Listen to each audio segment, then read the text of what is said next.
Hello, I'm R.T. Kendall. I want to do another little talk on ambition here in the middle of New Hampshire, near Nashua, New Hampshire. Ambition could be defined as the desire to achieve, but often in the eyes of others. Now that puts a carnal spin on the word ambition, to think that your desire to achieve is for others to know what you achieve, because if they don't notice it, would you still want to do it? I've often said to people, could you have tea with Her Majesty the Queen and keep quiet about it? Now in my book on ambition, which is called Finding Your Heart's Desire, I have a section in there on unholy ambition or unsanctified ambition. I can tell you when I had that. In fact, I could tell you many times when I've had that. But one that I mentioned in the book, for years I had a desire to meet Nelson Mandela. I tried every way under the sun. I wanted that as much as anything I ever wanted in my life. You talk about ambition, I had that. But if God uses ambition to drive a man to service, did God put that ambition in me to meet Nelson Mandela? Well, probably not, because I never succeeded.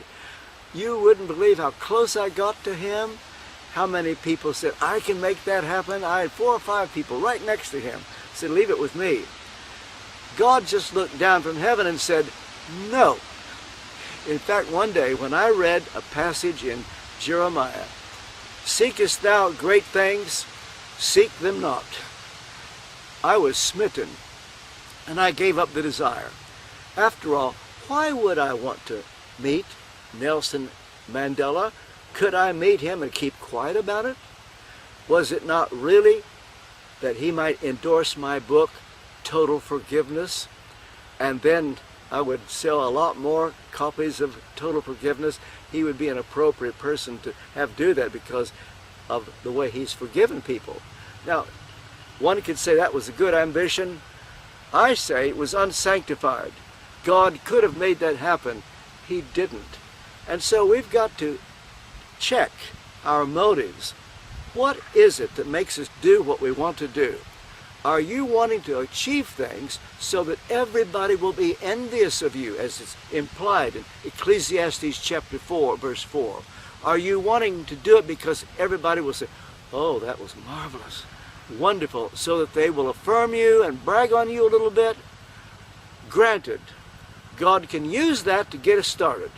I accept that. That's what Ecclesiastes chapter 4, verse 4 is saying. God made us this way. But at some point along the way, that must change. And it must change in this way, that the same ambition or motivation that impelled us to do things and get things done must now be centered on the honor and glory of God. And I can tell you this, when you have the honor and glory of God, that in itself is enough. You don't need other people to brag on you or say that was good. Take Jesus. He got his pleasure from the honor of God. He got his pleasure for knowing that he pleased God.